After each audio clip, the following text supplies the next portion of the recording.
Hey, Jared, Yes. why did the Scarecrow become a successful gambler?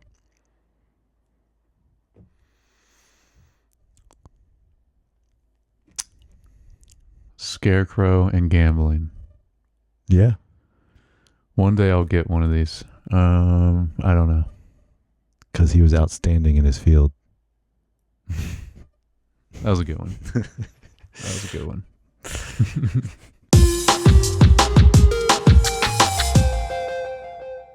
Hey, welcome back to Screen Time. I'm your host, Josh. Jared, next week isn't good for me. The Jonas Brothers are in town. Not the one I was thinking you were going to pick. That's good, though.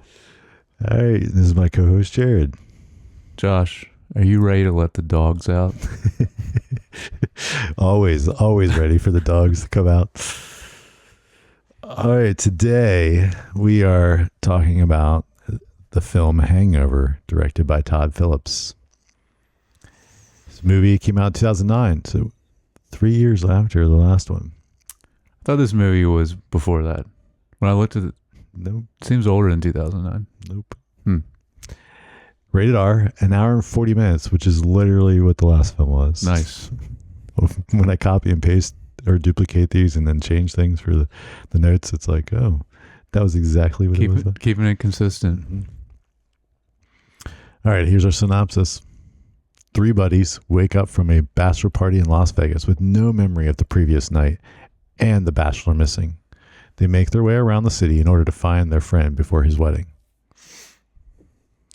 All right, so what's interesting about this is the first film. There was other different writers, and Todd Phillips did not write. So it's the first one he didn't write at all. Like he was involved in writing in most of the previous films. Okay. With his buddy Scott Lang, is that what? No, something like that. Yeah. Okay. I have to look, but yeah. So this film was directed by Todd Phillips, writer John Lucas and Scott Moore. Doesn't sound familiar. I don't know. I didn't. I actually didn't look them up to see what else they did. Our cinematographer is also new, Lauren Scher. Yeah. This is the guy that later does Joker and Joker 2 with him. Oh, really? Yes. Well, yep. That's pretty good then. Yeah. Our composer is Chris Stoffbeck, who was the same guy from last film. Yeah. Oh, yeah. That was right. Yeah, last week's. Mm-hmm. Wait. Yeah. Right. Wasn't Theodore Shapiro? Because he's the guy. Remember, he was the Severance guy. He wasn't last week. He wasn't last week. Because I didn't have to change that either. Okay. Last week. But then again, the production costs estimation was $35 million, which is about what last film was too. Okay. So that's good for this movie. Yes. Yeah. I think. Well, it's interesting. I think. So we're gonna talking about the talent next, the cast in this. Yeah. You know, a lot of new people for him to be working with. Yeah. And I think also most of these guys hadn't really made it big at this point. Yeah, I guess so. But I know around this time, Ed Helms was on The Office, and that was huge. Yeah. So yeah, but it's TV, right? Sure. Yeah. Like, so this is movie-wise, this is probably one of his first like roles in film. Yeah. And even Bradley Cooper hadn't really hit his big, I think, than he did later. That's true. Yeah. And I mean, this is the movie that everyone knows Zach Galifianakis from. Right. So like kind of his breakout role as well. And kind of only, I mean, like, like where's he been lately? Yeah.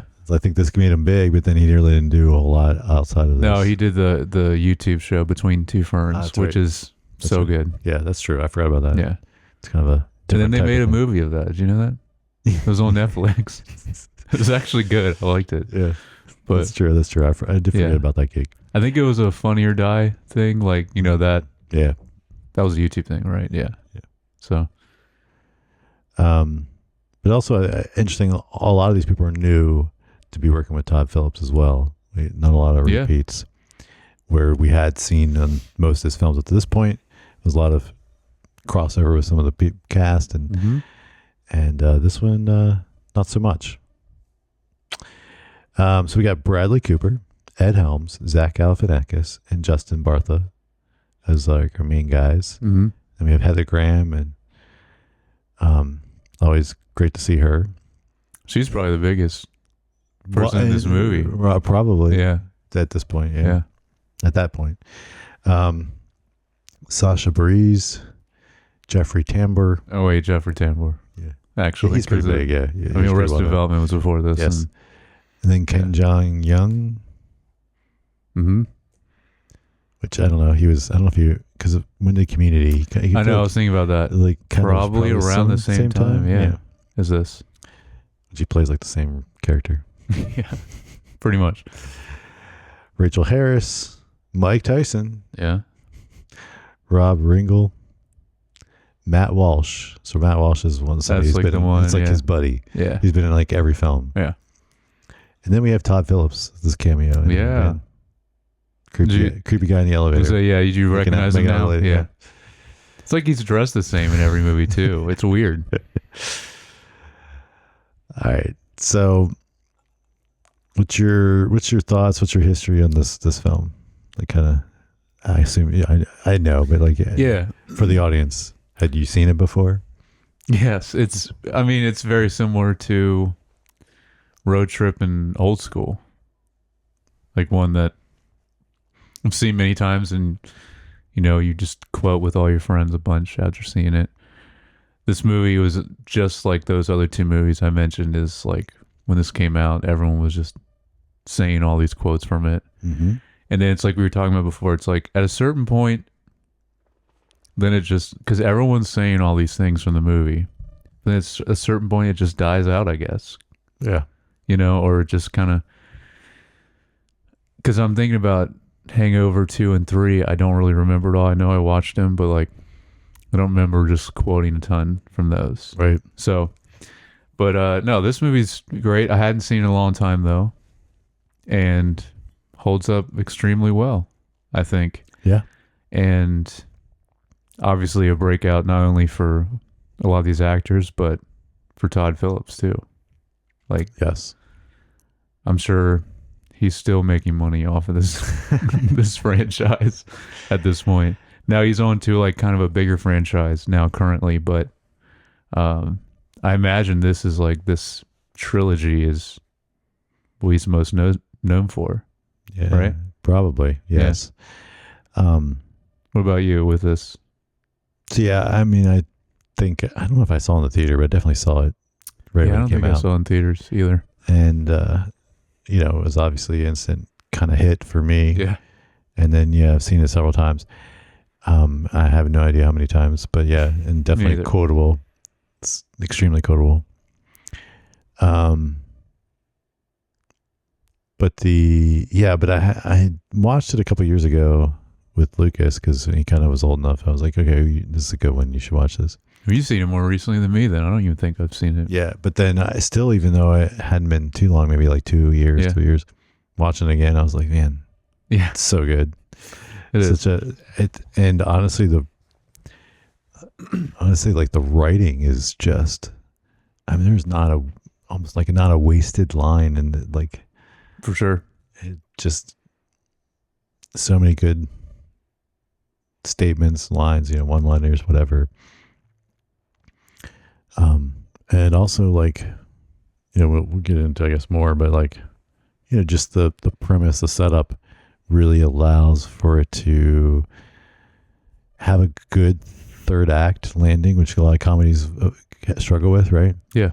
And I think this framework that they use for this really allows that to be, just work really well. Yeah. Yeah, definitely. Yeah. It's pretty strong the whole way through. It doesn't really, all 3 acts. It's pretty consistent. I was thinking about it though, which I don't think it really adds anything because we were talking about the runtime. I don't know if you watched the unrated version or not, but I think the only difference is just some of the stuff they show in the over the credits. Oh, really? Yeah, I don't think it adds any extra time in the movie. So, yeah. Yeah, I mean, I just watched the version I have on iTunes. I don't know. Or Okay. It's not even called iTunes anymore, but you know, like it's definitely, it was a film that I own. Yeah. So it's not, that's why it's not a big deal. As far as I know, when I looked it up, I don't think there's like a, we've talked about this a lot around this time. Actually, this whole decade of the 2000s was like a big thing, release an unrated version. And it could be hardly anything like we were talking about. Or sometimes it does add some scenes that they cut out. But yeah, I don't think there's anything in this from that. Yeah, just to boost DVD sales. Mm-hmm. Yep. Well, I've got the R-rated, but yeah, I don't have the unrated. And then I looked because I was like, did the second, third one have it? Second, third one didn't even have it unrated because like eventually that fad went away. Yeah, right. Because then we're entering the next decade. Area. Yeah, and yeah, into that, and the streaming, and also, I don't think they were as big of hits. Well, maybe they were big, like what they did at the box office, but then people were like, "Oh, this is." Yeah, I'm sure the second one did great at the box office because like everyone was just anticipating. Yeah. But all right, well, let's get into the details. So, what are some of your notes? I got a lot of notes, but it's mostly just like my favorite quotes. But some of them are notes. Yeah, I've got some stuff like that too. Like yeah, it's definitely lends itself to that for sure. Because there's some that were my favorite that I did remember, but then there's some I forgot about, which was awesome to like hear again. I was like, man, that was great. It's great. Yeah, not just like the line, but the way it's delivered. Especially, obviously, Zach Galifianakis. I mean, Alan is. Yes, he's the person in this movie. Like, yeah, he carries the movie. Yeah, I don't think there might be a few lines that other people say. You need the other people to counteract him. Like like for sure. Right? Like you need the whole dynamic. Yeah. Well, my first thing is just because you kind of see this even right at the very beginning. Stu's wife, Melissa, is just the worst. So this actress. Yeah, she looked familiar, but well, she's been in something I saw recently. She was even in. Okay, but she was in Suits for later seasons for a while. Okay, but like she almost always plays the same similar role, like the kind of. We were talking about that like in other movies where you're like, I wonder if this person's like that in real life. Then if they always play this specific thing. But anyway, she is horrible in this movie. Like just the worst kind of person to be with. And it's like he deals with her to the very end. And then he finally stands up and which is a great thing too. But anyway, that was my first note. It was just her. Well, I forgot how bad she was. Yeah. My first note was just kind of a little bit more about the premise of like how it's kind of like I mean, just setting it up the way they did, where it's like we can't find Doug. Like the opening scene where he's calling Tracy, right? Yeah. And he's like, oh, we can't find Doug, and like setting that up to kind of give us, the audience, kind of know where the story's going even before things that actually play out. It's kind of like, I don't know, like a heist movie where they're gonna steal the money. And they're gonna lay it all out for you, so you know how it's gonna go down. But then you still get to see it go down. I mean, it's not the same. It's definitely different. But because then, like they start there, then they kind of go to the setup to getting to Vegas, and then they black out, and so then they even have another. Yeah. So it's like they give you this like the middle of the movie first. Yeah. Because that's when you go back to that. Yeah. It's like the end. It was almost the end, really. No, I guess it is close to the end. And then. And then then they have the blackout, which means then they got to figure out what transpired in those 24 hours that they don't remember, or the night that they don't remember. So, it's definitely an interesting story structure for crafting a story, and I think it works well. Works really well, yeah. To then allow for like just as an example, the opening when they wake up, the like ridiculousness that there is their hotel room, like, right, like so many random things that they probably had fun with putting in there just to be like, well, this is going to be funny. And we don't have to explain all of it because... Yeah, they don't explain everything. Yeah. You know, it's just like, did they go to a farm? Where did they get the chickens? Like, right, there's just like chickens like hanging out. So... Yeah, we don't know how that happened. Yeah. Yeah. This kind of goes to that, what you were saying is, I have a note about, I just think it was really smart to not show the first night, like what all they did, to the very end credits. And they even show a way to do it. Right. Yeah. Yeah. And he's like, oh, I found this camera. You know, it was great how they ended it and then go right into that over the credits. And still, it's like only in photos and not really like showing flashbacks of really what happened. Which is a great, smart decision. It is for like in world with like the movie, like what's actually, because it wouldn't, if it was like, hey, I found this video camera, you know, well, even the little snippets like with little when they go to Mike Tyson's and he has like a little security cameras, right? You can see a little bit there, like, and there's like a little bit, but it's yeah. It's because it makes for it to be wilder and crazier in your head. Mm-hmm. The little like bits and pieces you get from people just describing things that happened. Yeah, and then you're thinking about the whole movie, and then you don't get to the very end. Yeah.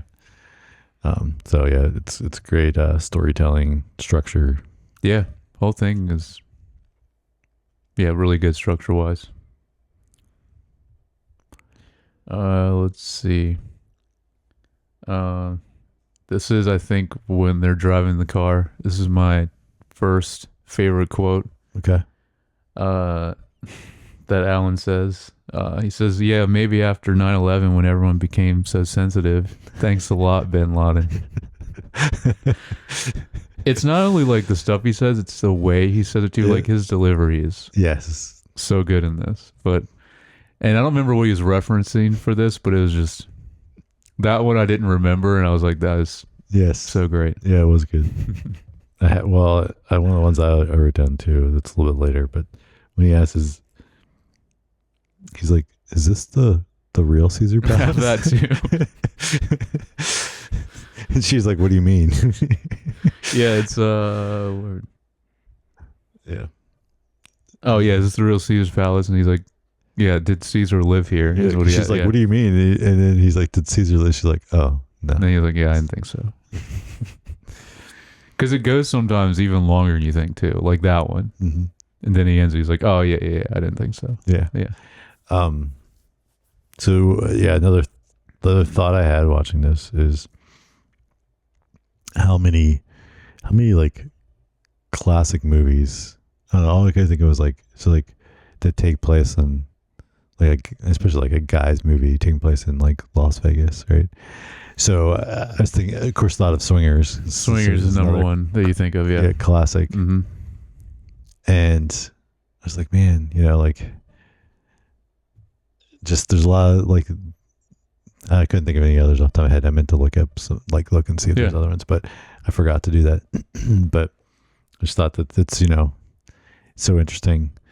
Such a wild, like, place, I guess, that really lends itself to interesting developments in a story that, like, you just can't do in any other city. No, it's really good. Yeah, for like a dude kind of movie. Yeah. To like set it in Vegas. Yeah.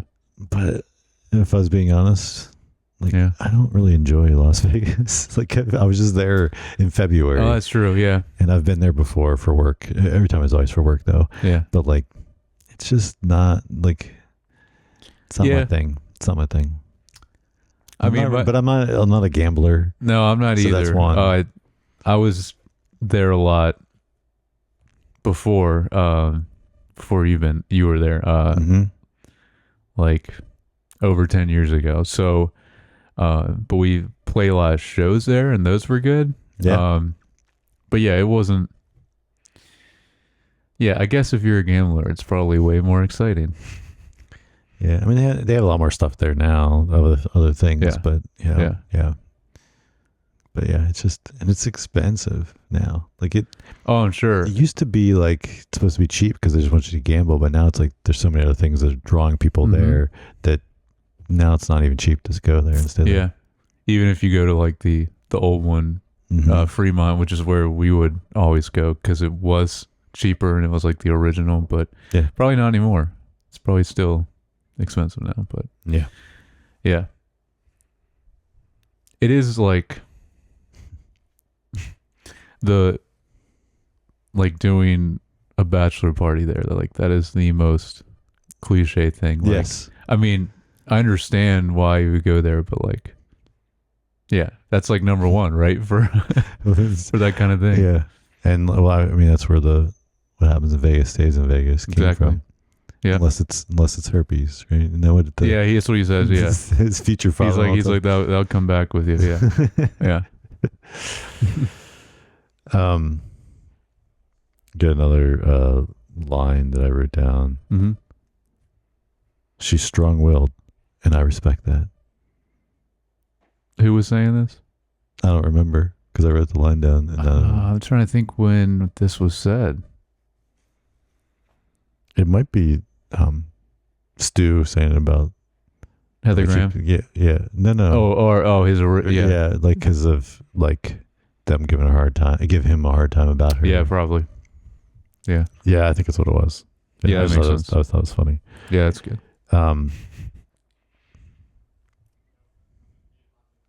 I have it's a little bit later too. I think it's right before they get in the elevator. It's right before we see Todd Phillips in the elevator with the girl. Alan says, "It's not a man purse. It's called a satchel. Indiana Jones wears one." I like that one too. Yeah. That was good. Dude, just the tiger. Yeah.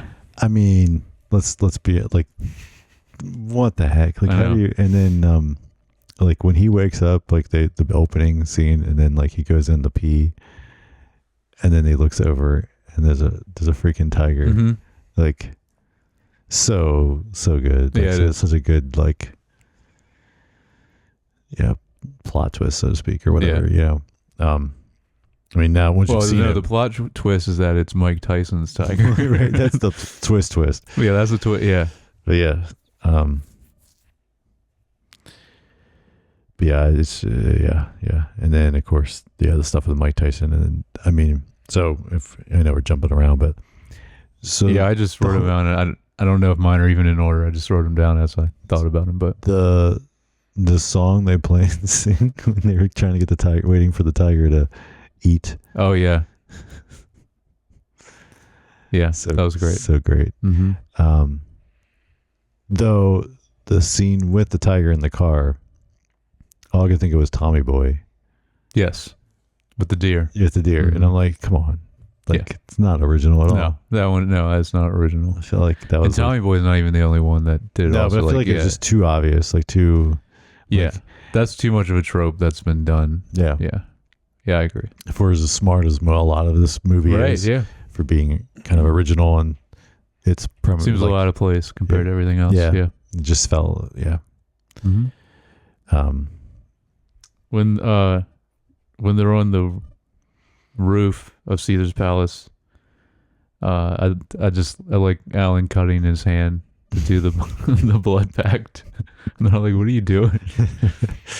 He's like, "We're blood brothers." Yes, the wolf pack. Yeah. It's like I like saying these quotes. It's like it's funny, but it's like you're thinking of the way it is so much, because now that we're reciting these quotes, it's like if someone's just hearing that, it's just not as good, because it's just his delivery and the way he's saying certain things. Yes, just makes it so good. Because like that, it's that same scene where he talks about the wolf pack and he's reading like the letter. Like that especially is so good, how he how's it start?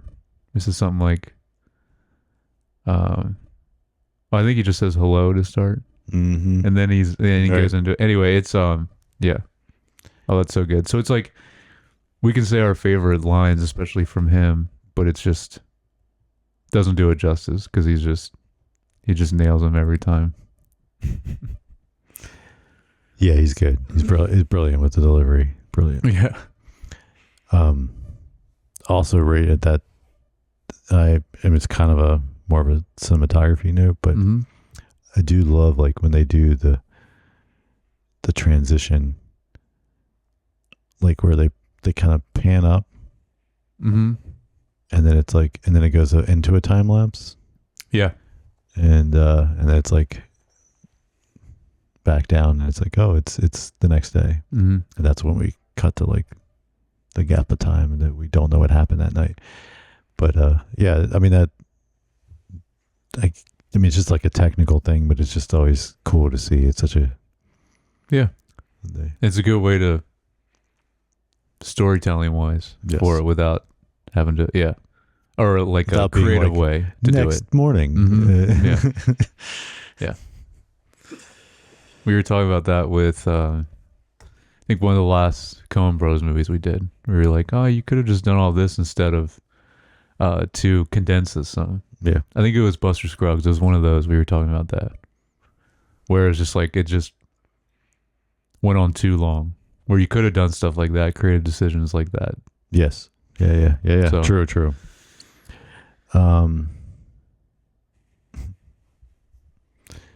So the baby mommy, Heather Graham, Mm-hmm. I don't remember what her name was in the film. I don't remember either.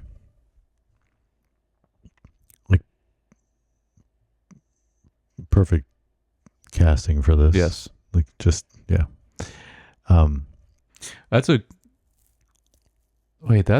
crossover Swingers. Isn't she in Swingers?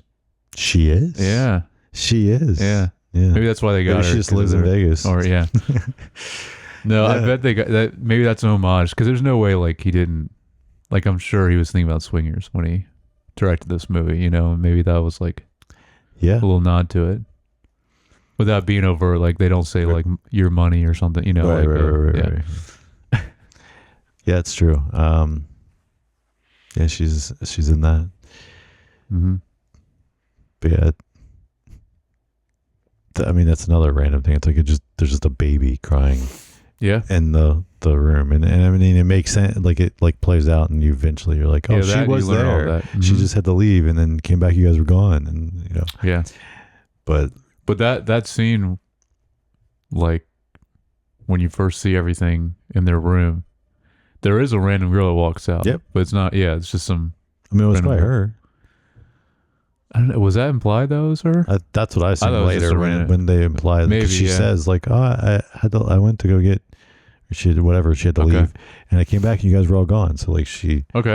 I didn't even think about that. I just thought it was just a random girl. In there. I mean, you But do yeah. when you're watching. You're like, Right. oh, they. Yeah, maybe it was her though. Yeah. But yeah,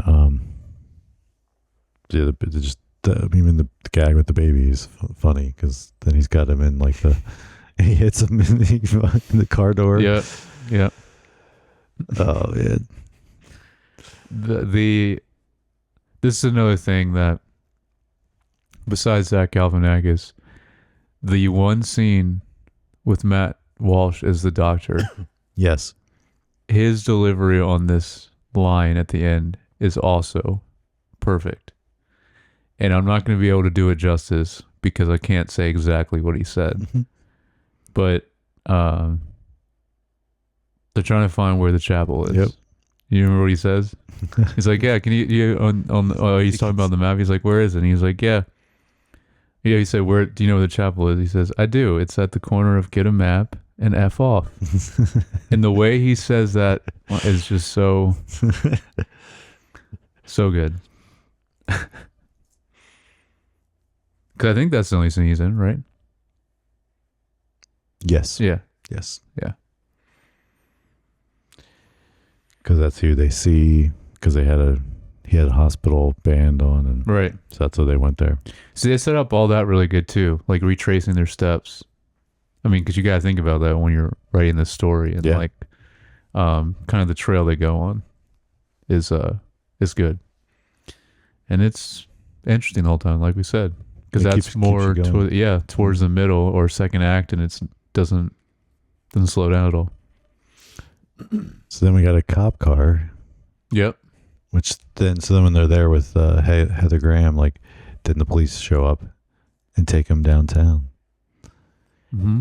So this dude, the fat kid with the little flip out phone and taking a picture. Oh yeah. So he ends up with the taser. Yes. But the officers calls him Fat Jesus. Mm-hmm. That was good. Oh yeah, then they do the demonstration. Yeah. For the the kids. Yeah, that was good. That was good too. Getting tased, and then he had to like give him an extra to get him down because Zach Galifianakis, like Alan, didn't go down for the first.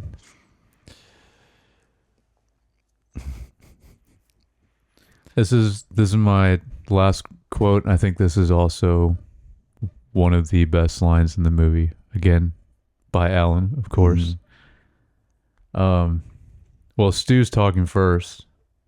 I think this is when they're at Heather Graham's place. Okay. And Stu says, she's wearing my grandmother's Holocaust ring. And Alan says, I didn't know they gave out rings at the Holocaust. Yep. That's another one of the best lines.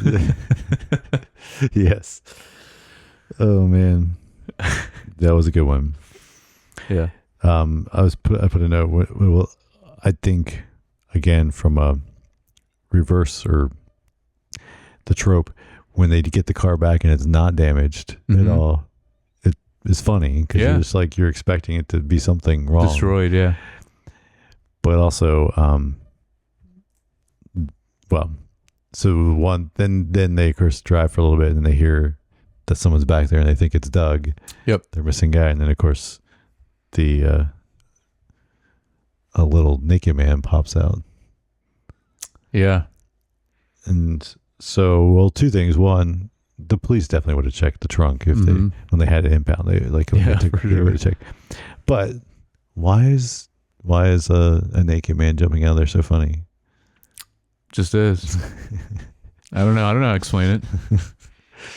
It's just like it's funnier because he's small too. Yes, that's one. Yeah. Yes. Yes. Mm-hmm. Yeah. I don't know why it's always funny, but like a naked grown man, just funny. It is. Yeah. So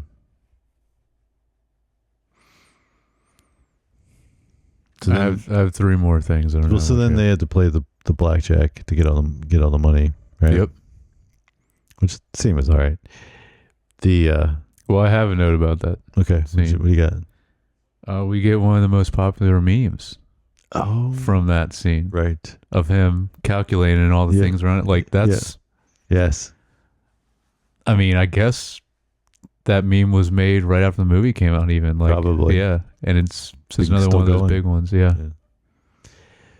I didn't even think about it. I forgot about that. Well, I mean, you don't really see it anymore, but it was. Yeah. I mean, it was one of the biggest for a long time. I was gonna say after they get the money, they go meet the guys. Yep. And he's like, he's like, flash the lights, and they're like, why are we gonna flash the lights? And he's like, so they know that it's on. So they know it's on. And he's like, we drove all the way out here. Yeah. I think they know it's on. He's like, no, flash, and then they flash the lights. And they do it anyway. Yep. And it works.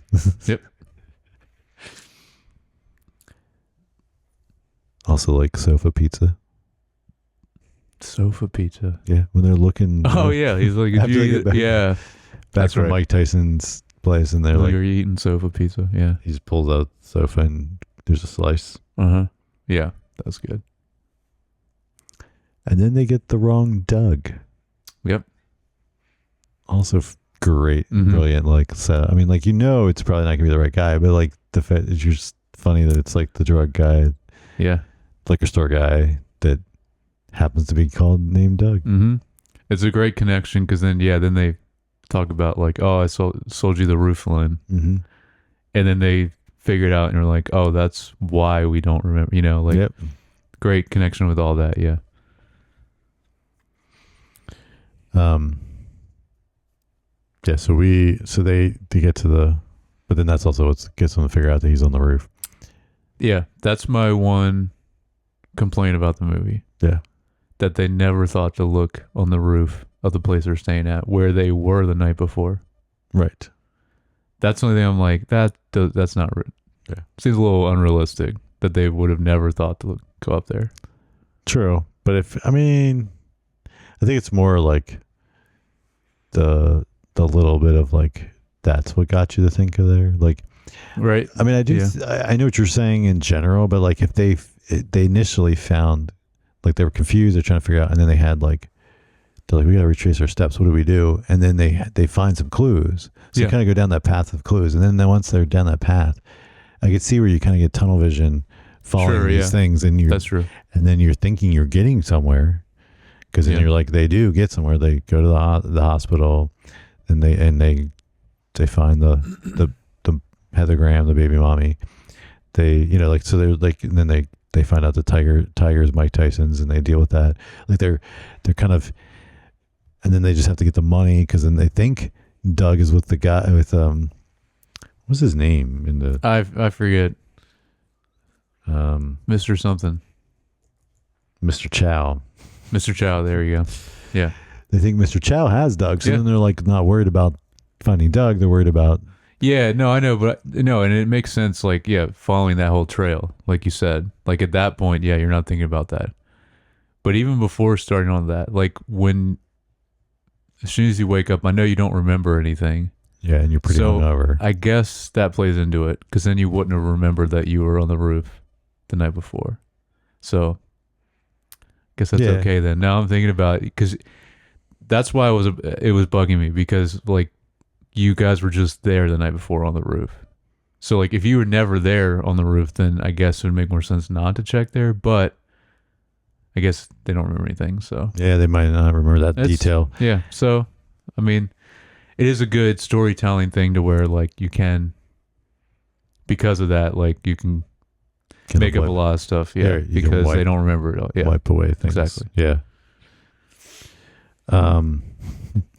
Just thought it, like a little note, thought it was funny. Then, of course, they head back and they get the tuxes delivered. That was sick. Yeah, while they're driving. Yeah.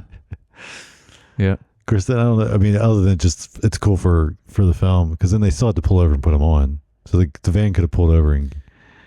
That's true. They do still stop. So, like. Yeah, I didn't even think about that. So why couldn't they just met them on the side of the road, and like they could have jumped in the van and changed or something? But yeah, no, it's cooler looking. It's still it's a cool idea on camera. The band at the wedding. Once again, my final note. Same band from the other wedding and the other film. From Old School. Yes. And Starsky and Hutch. Also, right? There was 2 other movies that they were in. Yes, Starsky and Hutch.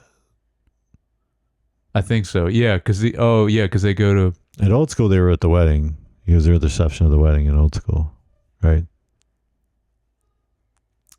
Yeah, and then they're at the bar mitzvah. Yes, for Vince Vaughn's daughter's kid. Yes. Yeah, that's what it is. Yep. And then I just know they're in Wedding Crashers also, which is we're not covering, but I'm trying to think of some other things that they're in. I want to say Wedding Crashers and maybe something else. I don't know. But yeah, that band. Maybe Wedding Singer. I mean, why not? Maybe. Yeah. Yeah. So then my last note was the credits. Like, I know we kind of talked about it before, but I just he's still kind of keeping to like giving something in the credits. Yeah, it's awesome. Which is good. Yeah. Perfect way in the movie, like we said too. Yep. Find the camera, end it on that, and then show the photos over the credits. Yeah. Yeah. Yeah. Very, very good structured movie. I think we were mentioning. Well written, directed, cast. Like it's just it's definitely up there as one of the comedy masterpieces, I would say. Yeah, that's why it became a classic. But I'm wondering, because I don't remember the second or third one at all. Probably not as good structure wise, if I had to guess. Well, I feel like I remember what I remember from the second one, and we'll obviously talk about this when we get to it. But Just felt like it was like rehashing all the same thing. The only thing I remember is they're overseas. I don't remember where. Right. It was like, oh, let's do the same thing. Yeah. Let's just go to a different town in Mexico or somewhere, wherever, Maybe it is Mexico, yeah. I don't remember. Yeah. But, it's like we're just going to do everything, but just do it in a different place. Yeah, and just different things happen. And then I do remember, like, Ed Helms' character, right? He ends up with a tattoo on his face. Oh, really? Isn't it him? Yeah, I think That'd be funny, because in this one it's a tooth. Yeah. And then so there's always something that happens to him in all three? I think that's it. Yeah. That would make sense, but... Like I said, I don't think I've seen 3, so... Yeah, it's going to be interesting seeing those two, because I don't really remember them. Yeah. 2 and 3. Cinematography. I didn't have a lot of notes. Like I mentioned about the time lapse transition was cool. There's a couple of cool POV, or not POV. I guess they're like that's not really that's what I wrote down, but I know what the kind of close up shots of Ed Helm when he's like disoriented. Okay. Yeah, and like there's a couple times where they use that where you fix the camera to the person and it so then when they move around the cameras they stay framed exactly, but the background is moving. And, yeah. They used that twice. And I was in a music video and we did that. Yes, that's right. That's right, they did. Yeah. Yeah, it's like a harness thing, right? You just attach them, yeah. Yeah, the only thing I have down is, 'cause I don't have like something specific, but I just noticed compared to all the movies before this, we were like, oh, it's just comedies, and we didn't really have anything to say about cinematography. This one, though, I think there is, overall, it seems to be a little bit more creative decisions done with the camera. Yeah, yes. For a comedy, because yes, all these movies before this, we were just talking about like, it's just a... It is better. It is a better composition is better in this film than previous ones. And also lighting and stuff, like it does have like a little more of like a intentional look and not so much. Yeah, it does seem overall, it doesn't look as much like a comedy. Like it looks more cinematic now that I'm thinking about it than the previous movies. Yeah. What about the score? I don't have nothing. Nothing. No, there's not much in this one anyway, and the times where there is music, we're talking about score, not the soundtrack, not the songs. It's like the same cue repeated a lot. So there wasn't much variety either, which is fine, but it's just nothing really stand out to me on this one. Gotcha. So then themes and messages. I didn't write anything for this. Is the director or writer trying to say something to the community at large? They're trying to make a point here. Don't get roofied in Vegas. Yeah, don't get roofied and then get married at a wedding chapel. And but that seemed like that turned out all right for him. That's true, actually. Yeah, because he says he's gonna come back. And then it kind of got him also to stand up to his terrible girlfriend. That's true. Fiance, whatever she was. No, they were engaged because he was afraid he had the ring. And he had the ring. Proposed at the wedding. Yep. Yeah. Yeah. So don't have a bachelor party in Vegas. Yeah. Yeah. Do something a little more unique or a little more. Yeah. Definitely don't mess with a tiger, whether it's Mike Tyson's or not. Just. Yeah, we've all seen Tiger King. Exactly. All right, a little trivia. I'm sure there's good trivia. There's got to be. Well, this first one, look at that. So no effects or prosthetics were created for Stu's missing tooth. So you had Ed Helms never had an adult incisor grow, and his fake incisor was taken out for the parts of filming where Stu's tooth is missing. Okay. So he already has a fake tooth there. Wonder if that's why they cast him in the first place. Yeah. Mike Tyson revealed that he appeared in the film to fund his drug habit, and he was high on cocaine most of the time when he was in those scenes. At least But he he's later admitting it. said working on the film though convinced him to change his lifestyle. Wow. All right. There you go. There's the positive from this. The song that Ed Helms and Zach Galifianakis sings, This is a song he plays on piano and he's singing. yeah, Stu's song Mhm. and The Three Best Friends Oh, that one too. Okay. were improvised. Both were great. Yeah.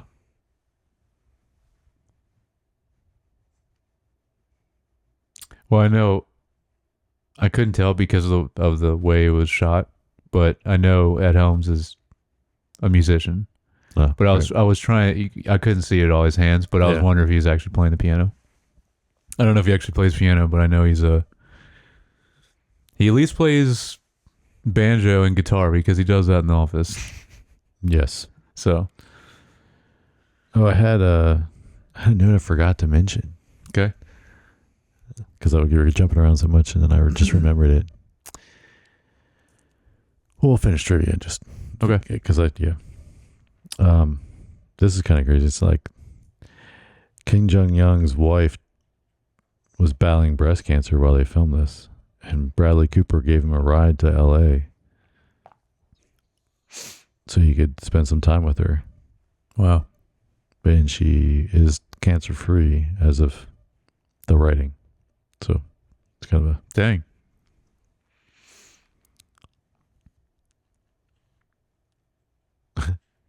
a real taser was originally going to be used in the taser scenes, but a lawyer from Warner Brothers demanded that the crew use a prop.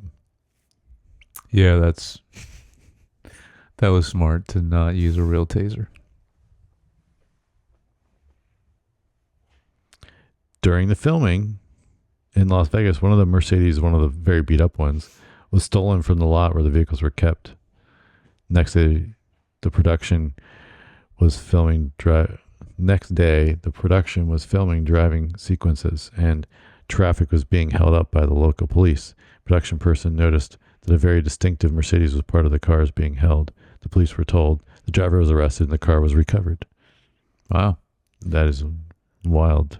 Yeah. I was thinking about this because we talked about, you said $35 million for the budget, Yes. right? And obviously, I guess they filmed actually in Caesar's Palace too, and all that. But Maybe. I'm wondering how much that goes into it. Like, how expensive is it to film in Las Vegas? Maybe not that much in 2008 or 9 though. Yeah, I don't know. Maybe it's more now. I don't know. Yeah. Oh. So Mike Tyson in real life has 7 tigers. Okay.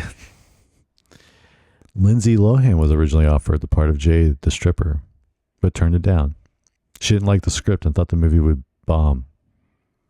Well, we see how her career is doing right now. Yeah, exactly. It was the highest grossing R-rated comedy in the U.S. to its release date. Well, isn't Deadpool a comedy? I'd probably beat it. Oh, probably now. Yeah, they said. What do you mean? At that its point. release date. Yeah. Gotcha. Yeah. Yeah, that makes sense. By depicting and celebrating Las Vegas as the ultimate guy's getaway, the film had a major impact on Caesar Palaces in Las Vegas. It was reported in 2013 that as of that year, guests continued to quote the Caesar staff 2 lines from the film's check-in scene. Did Caesar really live here? I was Do you know if the hotel is pager friendly? I was wondering this, if how many people As a they would get result so annoyed. of the film, hangover-themed slot machines became popular at casinos throughout the Las Vegas Valley. The Caesar's Palace gift shop sold tens of thousands of hangover-related souvenirs, and the Las Vegas Convention Center and Visitors Authority received numerous inquiries from people interested in recreating some of the film's most wild scenes, such as those involving a tiger. Okay. Man, after that movie came out, all the employees at Caesar's Palace are just like, Why? yeah. It says Ed Helms said the most difficult day of shooting was the scene where Mr. Chow rams his car and attacks the main characters, which Helms said required many takes and was very painful, such as when a few of the punches and kicks accidentally landed and when his knees and shins were hurt while being pulled out of the window. Yeah. Ed Helms, Zach Galifianakis, and Bradley Cooper were all casual acquaintances before the movie was filmed, which Helms said he believed helped in establishing a rapport and chemistry among their characters. Helms credited director Todd Phillips for bringing together the three guys who are really different but really appreciate each other's humor and sensibilities. Helms also said the fact that the story of the three characters growing closer and bonding informed a friendship between the three actors. As you spend 14 hours a day together for 3 months, you see a lot of sides of somebody who went through a ringer together, and that shared experience really made us genuine buddies. Yeah, we didn't really talk much about Bradley Cooper in this, but he's also great in this. Yeah, His they are specific character. Yeah. Yeah, I mean you need him. Well, that's where I was gonna. But Justin Bartha though, dude, like, well, he doesn't have anything to do. yeah, but he's just not He great. does what he needs to do for the film. He doesn't really act that much. Like what else was he in? I don't know. I haven't looked him up, but Yeah. I assume he's in the other films. I guess. Yeah, I mean, Hangover 2 and 3. Yeah. I assume he's in them. But like I don't think I've seen him in anything else.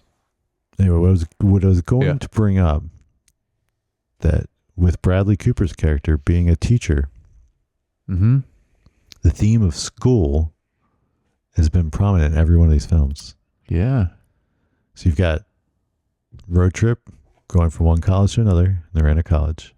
Old school, Same thing with old definitely school. college. Yeah. Right. The wait, were we doing Starsky? Starsky and Hutch? Is there any school in that There's one? not in school then. That's right. I forgot about that. But then you have School for Scoundrels. School for Scoundrels, another school themed. Yeah. And then you had that scene. I thought of it as soon as I saw the scene where he was like taking the kids' money for the field trip and taking it to use for Vegas money. And I was like, oh, another school setting. And then I was, I mean, obviously most of it takes place in Las Vegas and not a school, but just as like, does this guy have fascination with schools, college? I don't know. Maybe. Of course, he didn't write this one, so. No, that's true. But, right, any final thoughts? No. I mean, like you said, great movie, holds up. Yeah, it does. So what are your guys' thoughts about the movie Hangover? Do you have agree or disagree with anything we've said here? You want to write in and tell us? You can, or leave a comment. If you want to write, you can email us at feedback@screentimepod.com. And you can also like and subscribe if you don't hate us too much. And we'd appreciate it. Yeah. Tell your friends. We're still getting subscribers. Yeah, we are. Yeah. Tell your friends they shouldn't watch this or listen to this because you want to be the only one that knows about the cool podcast, right? Right. Yeah. You know, gotta stay on the underground. I'd say that's not a good strategy for to get views, but yeah, it's all right. We're just doing this for fun anyway. Yeah. But yeah, if you want, you can follow each one of us on Instagram. I'm at Jay Youngbar, and I'm at Jared Youngbar. All right, we'll catch you guys next time.